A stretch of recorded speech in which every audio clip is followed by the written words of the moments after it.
Voici un homme qui loue sa maison. Le locataire va payer les loyers pendant quelques temps. Que va-t-il se passer par la suite? Qu'il va retrouver sa maison sous 8 tonnes de déchets, avec des loyers impayés. 8 tonnes de déchets dans un état lamentable. Il ne sait plus comment se sortir de cette situation.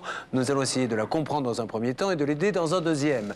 Le 0826 107 109 est là. Toute l'équipe est prête à vous aider, vous le savez. Donc n'hésitez pas, contactez-nous. Ainsi que l'adresse de Sans aucun doute. Elle s'inscrit maintenant, chers amis téléspectateurs, sur votre téléviseur. Nous accueillons maintenant sur ce plateau Jean et Alexandre, son fils. 8 tonnes de déchets, des chiens qui urinaient dans la maison, sur le parquet, des fenêtres cassées, des lavabos arrachés, des loyers impayés. Voici ce qu'a laissé un ancien locataire à Jean et Alexandre. Des immondices, énormément d'immondices, des tas d'ordures attendaient le propriétaire quand il a récupéré son bien. Le locataire est parti à la cloche de bois et refuse de payer les dégâts qu'il a provoqués. Vous ne voulez pas me parler, monsieur? Je ne vous parlerai pas. Pourquoi, monsieur? J'avais appelé la gendarmerie. Vous voulez appeler la gendarmerie, mais pour quelle raison, J'ai appelé monsieur? la gendarmerie parce que c'est du harcèlement. Je ne vous ai pas sollicité, donc je ne vous parlerai pas. Cette maison, c'était pour Jean le fruit d'une vie de labeur. C'est une partie de ma vie. Je le dis honnêtement, c'est une partie de ma vie. Il m'en a volé. Nous tenterons l'impossible pour que ce père et son fils obtiennent réparation.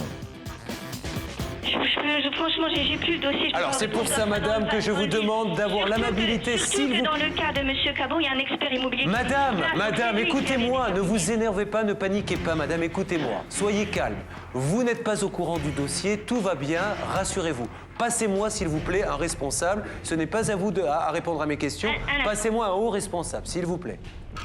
C'est une nouvelle affaire pour Sans aucun doute. Bonsoir Jean. Oui, bonjour. Bonsoir Alexandre. Merci à tous les deux d'être présents sur le plateau de Sans aucun doute. Nous allons tout faire pour vous aider. Qu'attendez-vous, monsieur, de cette émission? Aujourd'hui, ce qu'on attend, en fait, c'est un accord, un accord amiable peut-être avec ce monsieur, disons. Mais vous n'avez pas attendu d'être ici pour tenter cet accord. Que vous dit-il aujourd'hui? Comment déjà explique-t-il ce geste? Les images, nous allons les voir dans quelques instants. Disons qu'en fait, on a toujours discuté par personne interposée, puisqu'il y avait une agence. Donc c'est en fait l'agence qui a assuré le relais. Bon, donc il y a eu un premier accord en fait concernant une partie, disons, du préjudice en fait. C'est-à-dire qu'il y avait d'abord des déchets à récupérer, les 8 tonnes dont vous parliez. Bon, donc là, il s'est engagé à payer justement le ramassage des déchets, plus le nettoyage du jardin, donc il y a eu un accord là-dessus, mais ensuite il reste évidemment les préjudices, enfin les dégâts à l'intérieur de la maison. Et là on est seul en fait, c'est-à-dire que... Vous ne savez plus quoi faire. Voilà. Bien, nous allons tout faire pour vous aider. Alors, je tiens à préciser que cette affaire a été révélée par nos amis de la rédaction de TF1, par le biais de Jean-Pierre Pernaut, que nous saluons, qui fait ce journal chaque jour à 13h. Jean-Pierre Pernaut, donc ce jour-là, a révélé votre histoire. Regardons.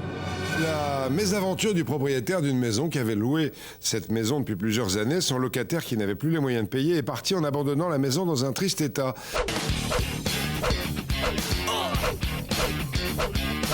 Des immondices, énormément d'immondices, des tas d'ordures attendaient le propriétaire quand il a récupéré son bien. Il m'a enlevé une partie de ma vie. Quand le bateau coule, les rats s'en vont. Je pense qu'il a fait couler le bateau. Il est parti après. Plus de locataires, mais à la place, des tonnes de déchets. Jean Cabot, le propriétaire, n'en revient toujours pas. Aujourd'hui, sa maison est dévastée. Comment en est-on arrivé là? Retour 7 ans en arrière. À cette époque-là, Jean décide de louer sa maison. C'est lui qui l'a construite il y a 30 ans. Pas question donc de la laisser à n'importe qui. Pour trouver le locataire idéal, Jean signe un contrat avec une agence immobilière. Il prend en plus une garantie loyer impayé. Fin 2000, la villa est louée à celui que nous appellerons Monsieur X. Pendant 3 ans, pas de problème. En apparence, Monsieur X est un locataire sérieux. Mais une simple panne électrique dans la maison va semer le doute.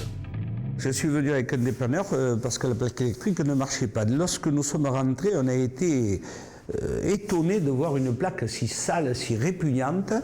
On avait de la peine même à s'en approcher tellement que c'était graisseux, sale, et quelque chose de vraiment repoussant. Jean ne s'aventurera pas dans les autres pièces. Autre inquiétude du propriétaire, certains loyers seraient impayés. Jean en parle à son fils Alexandre. Ce dernier décide alors d'effectuer de temps en temps des rondes autour de la maison. J'étais assez étonné de découvrir un grand désordre déjà et puis pas mal de détritus. Enfin, disons que c'est vrai que cette maison avait un petit peu pris une apparence de désolation. Le bien en fait était loué, donc il y avait des gens à l'intérieur et donc on était complètement impuissants. On voyait le bien se dégrader au fur et à mesure, mais sans pouvoir vraiment agir en fait. Impossible donc d'intervenir avant le départ du locataire. Au mois d'août 2005, Jean reçoit une lettre de l'agence immobilière. Monsieur X devrait quitter les lieux à la fin du mois. J'étais ravi de savoir qu'il partait. Ma plus grande hâte, c'était de constater l'intérieur et c'est à la suite que j'ai appelé l'agence immobilière pour me donner la clé, pouvoir rentrer et voir un peu l'état des lieux. Et Jean ne va pas être déçu de ce qu'il va découvrir. Sa maison est dans un état de désordre indescriptible. L'odeur qui règne à l'intérieur est pestilentielle.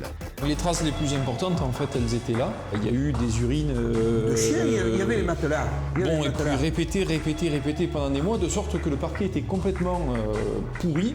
Des chiens urinés sur le parquet, et cela a duré des années. Jean et son fils ont évacué plus de 8 tonnes de déchets accumulés par leurs locataires. Il a fallu une benne de chantier pour tout emporter. Bon, mais cette pièce, il y avait des journaux à peu près jusqu'à la hauteur d'homme. Et en plus, les loyers n'ont pas été payés pendant des mois. Nous avons enquêté, nous avons réussi à remettre la main sur ce locataire indélicat qui s'était évanoui dans la nature. Je travaille pour une émission de télévision et je souhaiterais vous parler. Non, vous ne parlerez pas.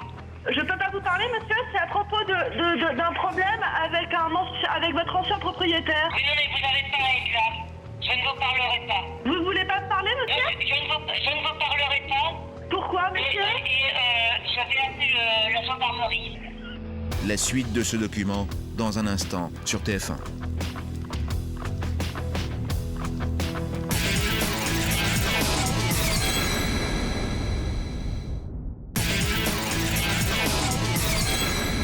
Nous étions sur le point de visiter la maison de Jean, maison dévastée par son ancien locataire. Voici la suite de notre document. Ma plus grande hâte, c'était de constater l'intérieur et c'est à la suite que j'ai appelé l'agence immobilière pour me donner la clé, pouvoir rentrer et voir un peu l'état des lieux. Sans nouvelles de l'agence, Jean commence à s'inquiéter. Il rappelle quelques jours plus tard. L'agence immobilière m'a dit que c'était impossible de faire l'état des lieux, il ne savait pas où il était passé. Il ne le retrouvait plus. Monsieur X a disparu. Il est parti sans laisser d'adresse. Impossible de faire un état des lieux et donc pour Jean de reprendre son bien. Il faudra attendre 7 mois et une procédure d'expulsion pour qu'enfin un huissier puisse entrer dans la maison. Le constat qu'il dresse est accablant. La maison est dans un état de saleté repoussant, la cuvette des WC est dans le même état. Enfin, la moquette est excessivement tachée et complètement irrécupérable. Tout à fait autre chose, la mésaventure... À l'époque, une équipe du 13h de TF1 accompagnée de Jean, son fils et sa belle-fille s'était rendue sur place pour filmer les dégâts. Les images parlent d'elles-mêmes. À l'extérieur, on trouve de tout, jouets d'enfants, matelas pourris, des tonnes de cartons ou encore des réfrigérateurs. À l'intérieur, ce n'est pas mieux, visite guidée. Bon, mais cette pièce, il y avait des journaux à peu près jusqu'à la hauteur d'homme. Quand on l'a découvert, c'est vrai qu'il a tiré un morceau de jute, là, parce qu'entre deux morceaux de chevron, il y avait la jute qui pendait. La jute qui pendait. Ici, elle était brûlée avec les ampoules. Autre pièce, autre détérioration. Des vitres ont été cassées, la poignée aussi. Poignée en acier comme ça, là, il faut tirer. Oui, là. Il faut être très très motivé. À peu près 14 à 15 vitres qui ont été cassées dans l'ensemble de la maison. Et le pire, c'est que c'est le même constat dans toutes les autres pièces. Le bidet est parti, je crois que je l'ai retrouvé là-haut dans les combles. L'exception de la maison, les toilettes. Là, c'est la seule pièce épargnée de la maison. Alors, on a de la chance quand même dans notre malheur. C'est qu'en fait, cette pièce, elle n'a pas pu être abîmée, endommagée, parce qu'en fait, elle était remplie de cartons jusqu'au plafond. Donc là, on a malgré tout une pièce de 3 mètres carrés qui restait intacte. Il n'a jamais utilisé ce WC-là, il ne pouvait pas. En revanche, le salon n'a pas eu la même chance. Il semblerait que le locataire n'appréciait pas le parquet. Donc les traces les plus importantes, en fait, elles étaient là. Il y a eu des urines... De chien, il y avait les matelas. Bon, et puis répété pendant des mois, de sorte que le parquet était complètement pourri. Et on pensait d'ailleurs qu'il serait totalement irrécupérable. J'y pensais. Fin de la visite, la maison n'est plus habitable. Même les squatteurs seraient partis en courant quand ils avaient vu ça.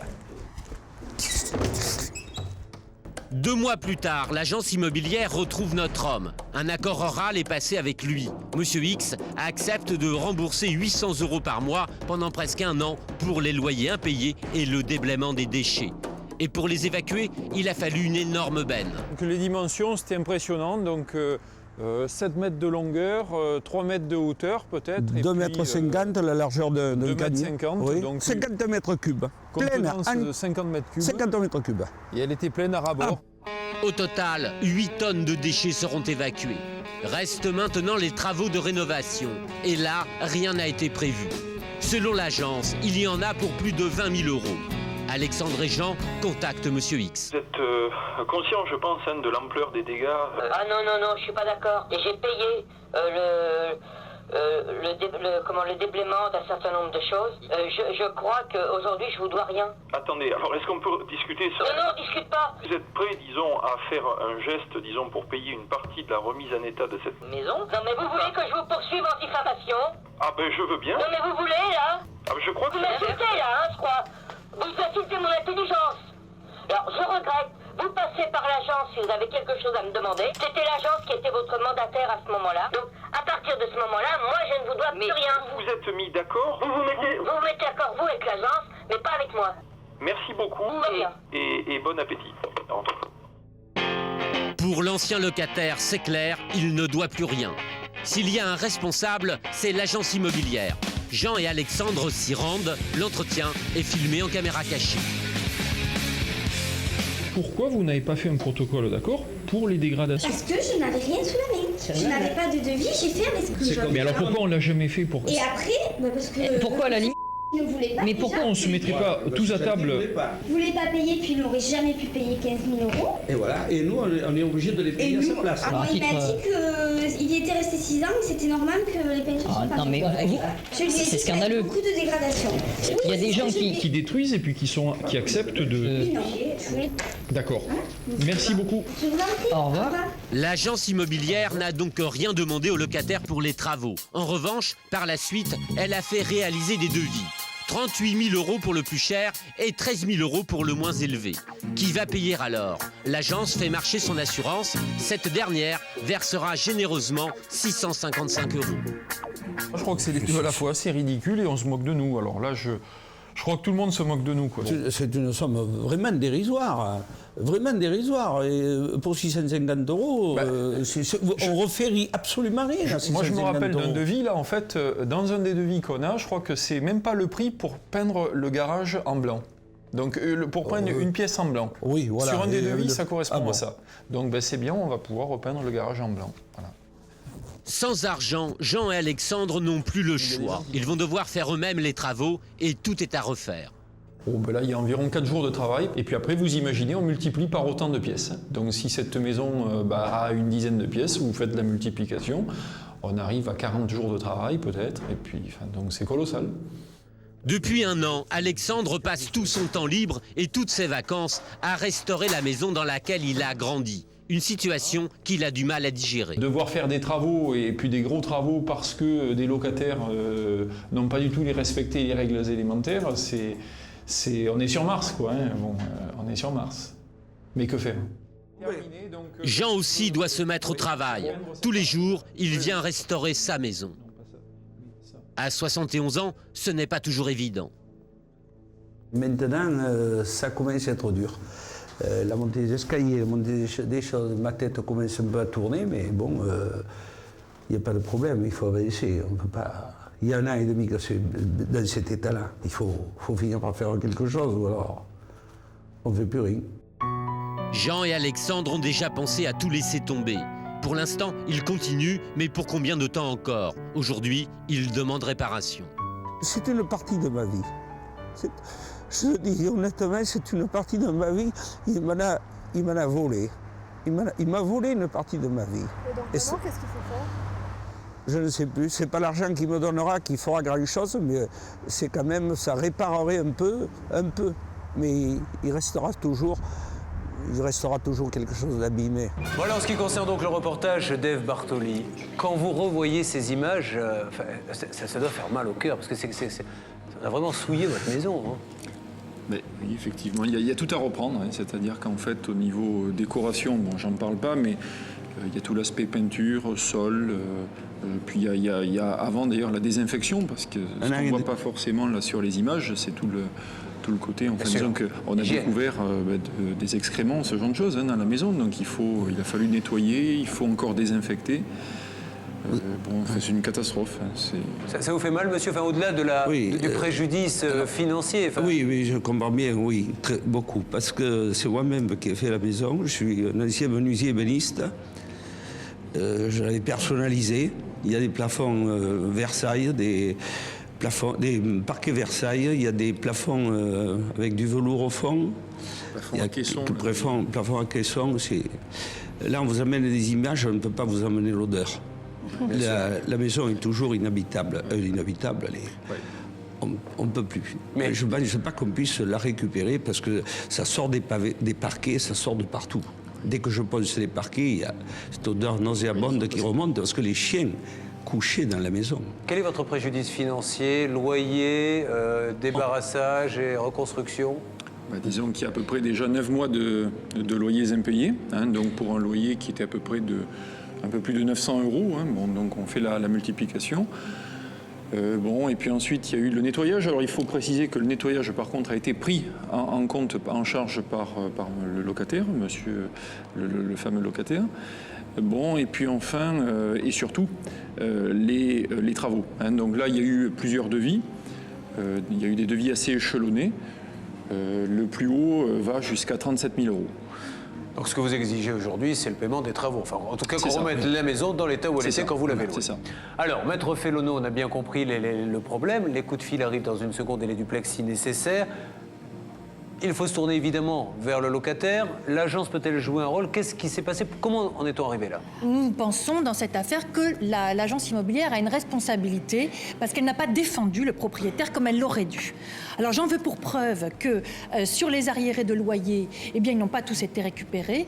Et sur les travaux, elle a fait faire elle-même des devis entre 38 000 € et 15 000 € pour le moins cher et que la compagnie d'assurance lui a en tout et pour tout offert 655 €. Je répète, 655 €. À quel titre? Alors, qui correspondent à une évaluation des peintures. On a vu, c'est le Kosovo, hein, cet immeuble-là, c'est effrayant. Une évaluation des peintures et des papiers peints et des moquettes pour toute cette grande maison. Il y a je ne sais plus combien de chambres. 5 chambres. 5 chambres de 7 000 €. Maître Fellono, oui. Est-ce que l'assurance loyer impayé couvre aussi les dégâts? Oui, justement, dans cette assurance-là, il y avait 2 volets, les loyers impayés plus certaines dégradations immobilières. Mais, vous connaissez les compagnies d'assurance, on les adore. Et donc, l'expert a évalué la réfection, la mise en peinture et changement de toutes les moquettes déjà à 6 500 €, ce qui quand même est très en dessous de la vérité. Et elle a constaté que, en fait, il y avait une vétusté de 90%. Mais en l'espèce, compte tenu du nombre d'années passées, c'est 50% maximum. Donc déjà, la compagnie d'assurance n'a pas joué son rôle. Allez, nous allons essayer d'en savoir plus maintenant et de téléphoner évidemment aux différents interlocuteurs. Le locataire pour commencer, l'agence éventuellement et la compagnie d'assurance. Pourquoi rembourser aussi peu? Je crois que tout le monde a vu les images. Ce n'est pas normal. C'est parti, la régie fait le numéro. S'il y a un responsable dans cette affaire, c'est évidemment le locataire. Pourquoi a-t-il laissé la maison des Cabots dans un état de saleté indescriptible? C'est pour le savoir que nous avons envoyé Ève Bartoli, notre journaliste, à sa rencontre. Oui, bonjour monsieur. Excusez-moi, est-ce que je pourrais vous parler 2 minutes, s'il vous plaît? Ève Bartoli. Je suis Ève Bartoli, je suis une personne. Est-ce que vous pouvez sortir? Je voudrais vous toucher 2 mots, s'il vous plaît. Je travaille pour une émission de télévision et je souhaiterais vous parler. Non, vous ne parlerez pas. Je peux pas vous parler, monsieur, c'est à propos d'un problème avec votre ancien propriétaire. Oui, non, mais vous n'avez pas à être là. Je ne vous parlerai pas. Vous voulez pas me parler, monsieur? Je ne vous parlerai pas. Pourquoi? Pourquoi, monsieur? J'avais appelé la gendarmerie. Vous voulez appeler la gendarmerie? Mais pour quelle raison, monsieur? Parce que c'est du harcèlement. Je n'étais pas sollicité, donc je ne vous parlerai pas. Mais monsieur, Stéphanie... Ève. Non, je ne vous parlerai pas. Laissez ce monsieur tranquille, Ève. Ça ne sert à rien. S'il ne veut pas parler... Vous avez dû connaître mon adresse. Vous ne devriez pas être là. D'accord, ben monsieur, écoutez, il n'y a aucun problème. Je vous remercie pour cette conversation. Voilà, de rien. Au revoir. Voilà, il semble que sa position soit claire. Tout à fait. Nous brûlions de savoir comment ce locataire avait pu accumuler 8 tonnes de déchets dans la maison. Cela restera hélas un mystère pour le moment. Nous nous tournons donc vers l'assurance qui a indemnisé les cabots à hauteur de 655 €. Une somme dérisoire au regard de l'importance des dégâts. Une somme calculée sur un taux de vétusté de l'ordre de 90%. Or, d'après nos informations, un taux de 50% aurait été plus judicieux. Une technicienne de l'assurance nous répond. Alors, apparemment, il y a une proposition d'indemnisation qui s'élèverait aux alentours de 600 et quelques euros, avec un taux de vétusté appliqué de 90%. Et là, j'avoue qu'on a un petit peu de mal à comprendre d'où sortent ces 90%. Attention, là, c'est l'agence immobilière, notre assuré. Hein. Ah oui. Donc, c'est à l'agence immobilière de rendre des comptes à son mandant. Mais c'est l'agence immobilière qui paie la cotisation à l'assurance? Tout à fait, oui. Mais pour le compte d'eux. Mais pour le compte du propriétaire, évidemment. Pour le compte, hein. Ensuite, il y a les comptes de gérance. Oui, mais madame, rend les comptes à l'agence. Le Mais contrat... bon, l'agence connaît tout à fait notre contrat d'assurance. Il y a des grilles de vétusté qui sont appliquées. Il y a une durée d'occupation très importante. Non. Donc, C'est quoi très importante? au-delà de 8 ans, de toute façon, on considère que... Ça fait 5 ans, là. 6 ans. 6 ans. On n'est pas au-delà de 8 ans. Même pas 6 ans. On n'est même pas à 6. Non, je sais plus. De toute façon, bon, on n'a plus le dossier maintenant. Il est au service de recouvrement. Hein. Pouvez-vous me passer quelqu'un qui peut m'expliquer comment on en arrive à 90% de taux de vétusté? Et par rapport à l'état d'origine, il y a des grilles de vétusté. Madame, d'accord, madame, il y a des grilles, mais vous m'avez dit il y a 2 minutes au-delà de 8 ans et on n'est pas à 8 ans. Non, je l'ai sous les yeux, votre grille. On l'a, la grille. Ah bon, alors oui, alors, justement. Vous retrouvez quelque part sans doute 50%, moi, je dis. Alors, il y a 50% quand c'est 5 ans.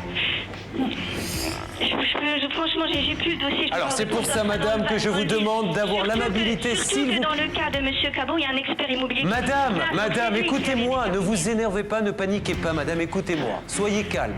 Vous n'êtes pas au courant du dossier, tout va bien, rassurez-vous. Passez-moi, s'il vous plaît, un responsable. Ce n'est pas à vous à répondre à mes questions. Passez-moi un haut responsable, s'il vous plaît.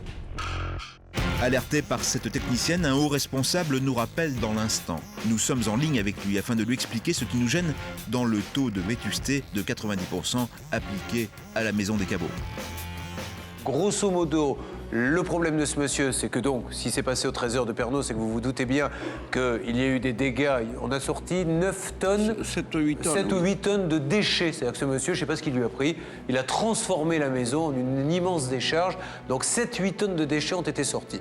Il était donc assuré loyer, parce qu'il y a 9 mois de loyer impayé, mais également assuré dégradation. Et suite au passage de l'expert, ce monsieur avait complètement rénové sa maison. Ça, il amène toutes les preuves nécessaires. Et au moment où le locataire est rentré, ces rénovations dataient d'un petit peu plus d'1 an. Donc la maison était dans un état correct. Et aujourd'hui, dans le processus d'indemnisation, on lui parle de 90% de vétusté, ce qui le chagrine énormément parce qu'il dit « Attendez, la maison, quand je l'ai louée, elle était vraiment dans un bon état, je venais de tout refaire, etc. » Si le locataire est resté 5 ans, entre 5 et 6 ans, et 90% de vétusté, ça nous paraît mais vraiment énorme. Donc, on voulait simplement savoir si vous pouviez jeter un petit coup d'œil à ce point précis. Deuxième point, a priori, votre assurance réclame au propriétaire également de l'argent. Alors, du trop perçu, on n'arrive pas trop à savoir de quoi il s'agit, mais je pense que vous arriverez à le savoir en vous plongeant dans ce dossier. Et enfin, dernier point, la personne n'a pas payé pendant 9 mois et votre assurance n'aurait remboursé que 5 des 9 mois. C'est ce que nous voulons savoir également. Voilà. Très bien. Écoutez, vous avez fait merci d'avoir fait un résumé sur le dossier. Encore une fois, je suis désolé de ne pas pouvoir vous répondre instantanément, mais effectivement, ça serait un peu un peu présomptueux de ma part de pouvoir vous donner des réponses précises. Donc d'un point de vue technique, moi je vais effectivement faire le point avec la personne, l'interlocutrice que vous avez eue tout à l'heure en ligne pour avoir tous les détails dès demain matin, hein, puisque je ne peux plus la joindre ce soir malheureusement. Et à ce moment-là, je me rapproche de vos services pour vous donner tous les détails. Hein. Les Cabots ont confié la location de leur maison à une agence immobilière. Cette agence leur avait d'ailleurs judicieusement conseillé de prendre une assurance pour couvrir les loyers impayés et les dégâts matériels éventuels. Deux problèmes auxquels les Cabots ont dû faire face. L'agence immobilière a donc dans un premier temps saisi la compagnie d'assurance. Cette dernière a remboursé aux Cabots une partie des loyers impayés et 655 € pour les dommages, s'appuyant sur une grille de vétusté de 90%, tout à fait discutable. Par la suite, l'agence immobilière a saisi un huissier pour récupérer de l'argent auprès du locataire fautif. Mais à quoi précisément est dévolu cet argent? Aux loyers impayés ou à la réparation de la maison? Autrement dit, pour qui roule l'agence immobilière? Pour son client, les Cabots, ou pour l'assurance? Nous joignons l'agence pour le savoir. Quel est votre intérêt de demander les loyers alors qu'il y a une assurance? Oui. Ça a été l'accord qui a été négocié entre l'ancien locataire et l'huissier. Mais attendez, madame, l'huissier mandaté par vous qui représentait les intérêts du propriétaire. L'huissier, qui c'est qui l'a contacté en tout premier? C'est vous, c'est pas le locataire qui a contacté l'huissier. Donc vous lui avez demandé quoi, cet huissier? Quand vous allez voir l'huissier, que vous lui demandez? De récupérer la maison. Voilà, il a fait. Et après, pour l'argent, qu'est-ce que vous lui avez demandé? De récupérer l'argent que le locataire devait. Alors, et là, à votre avis, c'est quoi l'argent que le locataire doit? À l'heure actuelle et au moment où on a eu le locataire, avec l'huissier, ça a été les travaux d'évacuation, de nettoyage et de loyer. Et les devis pour 38 000 € que vous avez fait établir là pour les dégradations subies par le propriétaire, à vous, c'est pas une dette locative, ça? Si, mais nous, étant donné qu'il y avait une assurance, nous avons confié le dossier à l'assurance et l'assurance a émis sa position. D'accord. Donc, vous savez que l'assurance, elle devait payer les arriérés de loyer rubis sur l'ongle, ça, il y avait les décomptes de votre part à donner. Tout à fait. Mais sur les travaux, vous savez que ça se discute toujours. Et vous savez qu'elle a proposé 655 €. Or, les devis que vous avez fait vous-même établir vont de 15 000 à 38 000 €. Est-ce que vous pensez que c'est une indemnisation correcte ? Alors là, madame, je vous invite à vérifier les grilles de vétusté. Oui, d'accord. Bon. Moi, je vous invite également madame, à vérifier... Là, on a l'impression, mais je me trompe peut-être, mais c'est pour ça que c'est bien de discuter. Là, vous faites le boulot de l'assurance. Vous travaillez pour l'assurance, parce que vous n'avez aucun préjudice dans ces histoires de loyer. Eux, ils sont couverts par l'assurance. Et là, vous allez récupérer... Vous payez un huissier pour récupérer des loyers qui vont revenir à l'assurance, puisque l'assurance maintenant dit, parce que quelqu'un les a bien prévenus, l'assurance. Quelqu'un a bien prévenu l'assurance en leur disant... Vous êtes en train de tout mélanger. Ah bon? Ben non. L'assurance, l'huissier... Non. L'assurance a fait son travail, l'huissier a fait le sien. Alors je vous explique. Je vous explique, madame. L'assurance aujourd'hui, elle dit la chose suivante. Comme l'ancien locataire paie ses loyers à un huissier, je vais demander au propriétaire de me les rembourser. Vous l'avez écrit, ça, hein? Et ça, vous l'avez prévenu. Je confirme. Bon, voilà. Donc, vous faites le boulot de l'assurance. Étant donné que le locataire rembourse sa dette, l'assurance veut être remboursée puisqu'elle a fait l'avance. Mais non, madame. Mais qui vous a demandé d'appeler cet huissier? C'est les propriétaires? Non, pas du tout. À quel titre vous avez demandé à cet huissier de venir? Pour récupérer le bien, monsieur. D'accord. Mais pour les loyers, pourquoi vous l'avez fait? Pour récupérer les loyers. Mais les loyers, ils les avaient récupérés, l'assurance avait payé. L'assurance demande un commandement de payer. Non mais c'est tout à fait normal. Ils vont pas payer si la procédure n'est pas correctement faite. Et comme elle a été correctement faite, et qu'après le locataire a décidé de rembourser sa dette, l'assurance a clôturé le dossier. Mais qu'est-ce qui vous dit que le locataire, à l'heure actuelle, il n'est pas plutôt en train de rembourser les travaux pour les dégradations qu'il a commises? Comment est-ce que vous êtes sûr? Il a signé quelque chose? Vous avez signé un accord avec lui? Les propriétaires ont signé un accord? Alors, l'huissier a fait signer un ordre de virement pour l'évacuation. Oui, ça d'accord. Je me répète, je ne fais que dire la même chose. Pour l'évacuation et les loyers. Le nettoyage et le paiement de ses loyers. Et le paiement des loyers, mais qui lui a demandé ça? L'huissier, il agit sur ordre. C'est vous qui avez mandaté l'huissier dans le cadre de votre mandat de gestion, vous devez vous occuper de ça. Mais vous devez gérer les intérêts du propriétaire, pas les intérêts de la compagnie d'assurance. Nous l'avons fait, chère madame. Mais je ne crois pas, moi, parce que il reste toutes les dégradations. Et pour l'instant, il n'y a pas madame, un centime écoutez-moi, d'affecté ou de dégradation. je comprends que vous soyez un peu perdu, mais nous aussi, je vous explique. Oui, nous, on se dit la chose suivante, écoutez-moi. J'ai du monde dans mon bureau, donc je ne vais pas pouvoir... Non, mais on va faire vite, madame, parce que c'est important. Vous dites à votre client, je vous fais prendre une assurance pour les loyers impayés. Donc il la prend, il la paie, d'accord? On sait qu'il va être payé puisqu'il a une assurance. Donc il a des dégradations que vous constatez. Et au lieu de dire à l'huissier, faites payer les dégradations parce que mon client, je lui ai fait prendre une assurance, il est couvert, vous dites à l'huissier, récupérez les loyers. Mais il s'en moque puisqu'il a une assurance. C'est les dégradations qu'il faut lui faire payer. Quand l'huissier a vu le locataire, nous n'avions sous la main, parce que nous n'avions pas encore vu le bien, nous avions sous la main l'évacuation et le nettoyage, et nous ne pouvions pas nous rendre compte de la madame, enfin. Étant donné qu'il y avait des tonnes de déchets dans la maison. Justement. Bah donc vous vous en êtes rendu compte. Elles étaient si on peut pas rentrer dans une maison, c'est qu'il y a un problème. Franchement, la maison était à sac. Que nous ne pouvons pas chiffrer Mais vous vous en doutiez bien. Alors, madame, le problème qu'il y avait dans la maison. on va différemment. Aujourd'hui, vos clients, puisque c'est eux que vous défendez, on est d'accord. Vos clients vous demandent aujourd'hui de dire à l'huissier que l'argent récupéré, ce n'est plus pour les loyers, ils s'en moquent des loyers. Et comme c'est eux les clients, le client est roi, ils ne veulent plus de ces loyers. Ils veulent que l'argent serve aux dégradations. Alors là, il faut voir avec l'huissier ce qu'il entend. Mais non, l'huissier, il fait ce que vous lui dites. Il nous l'a dit d'ailleurs. Il fait ce que vous lui dites. La preuve, vous lui avez dit allez récupérer, il l'a fait. Vous appelez l'huissier. Allez récupérer le bien, évidemment. Donc vous l'appelez et vous lui dites changement de programme. Maintenant, on oublie les loyers et on prévient le locataire que c'est pour les dégradations. Je suis désolée, mais j'ai le travail qui m'appelle, j'ai du monde qui m'attend. Bon, alors, oui, mais madame, vous avez un client qui est là. Le client va vous faire une demande, soyez gentil, écoutez le client. Il sait où est l'agence, il viendra nous voir et on lui expliquera tout ça. Alors, le client va vous envoyer une lettre commandée, vous sommant de faire votre boulot, de récupérer pour les dégradations. Mais s'il vous plaît, il ne veut pas, il vous le dit là aujourd'hui devant des millions de gens, il ne veut pas récupérer ses loyers. Il ne veut pas. D'accord, il ne veut pas récupérer ses loyers, j'ai bien compris. Voilà. Il y a un dernier point, s'il vous plaît, madame. J'ai pas le temps, madame, je suis désolée. Un tout dernier point. Alors, à quel moment puis-je rappeler pour que vous ayez du temps? Je sais pas, parce que là, de toute façon, nous fermons à 19h. Demain, moi j'ai toute la journée. Et vous avez toute la journée. Appelez dans la journée et puis... Mais donnez-moi une heure, madame, soyez sympa, regardez votre agenda. La directrice n'étant pas là, il faudrait voir aussi un peu avec elle. Ah oui. Elle pourra peut-être vous renseigner. Peut-être, mais j'espère que c'est plus que peut-être, parce que si vous n'êtes pas capable avec la directrice... Je peux pas répondre à sa place, monsieur. Je vous souhaite une bonne soirée. Bon, ben en tout cas, vos clients seront contents de voir la façon dont vous gérez les dossiers, madame. Bravo. Merci. Au revoir, monsieur. Au revoir. Voilà. Oui, mais c'est intéressant. C'est intéressant parce que Maître de Comont, on a bien compris. Donc, alors qu'ils n'ont rien demandé, l'assurance a décidé, l'agence, de jouer le jeu d'assurance. C'est très clair. Comme le rappelait très bien tout à l'heure Gérard Michel, c'est pour le compte de leurs clients que cette agence œuvre. Et en l'occurrence, dans le cadre de ce conflit... Donc ils paient des frais d'huissier voilà. Pour que l'assurance touche les sous. Voilà, l'assurance recouvre des sommes qui sont affectées de par la volonté de l'assurance, non pas à son client, mais à une assurance avec laquelle ils ont sûrement l'habitude de travailler, avec laquelle ils sont sûrement très amis, mais qui effectivement n'est Moi, je serais vous, je ne paierais pas les frais d'huissier. Attendez.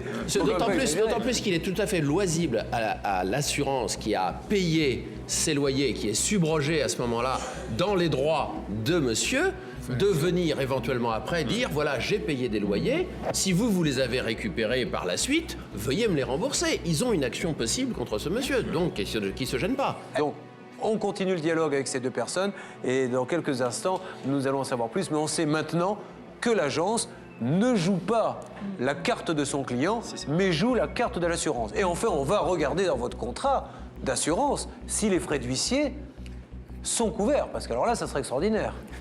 Je persiste à dire, je ne dis pas que c'est le cas de cet huissier, prudence aussi sur les frais d'huissier. Mais il faut les vérifier. Il faut les vérifier parce que il y a de temps en temps une pratique des huissiers qui est la suivante. Ils reçoivent 100 €. Ils font ce qu'on appelle, c'est un très joli mot, un procès-verbal de réception de deniers. C'est-à-dire qu'ils font un procès-verbal pour lequel ils indiquent « j'ai reçu 100 € » et ça en vaut 120.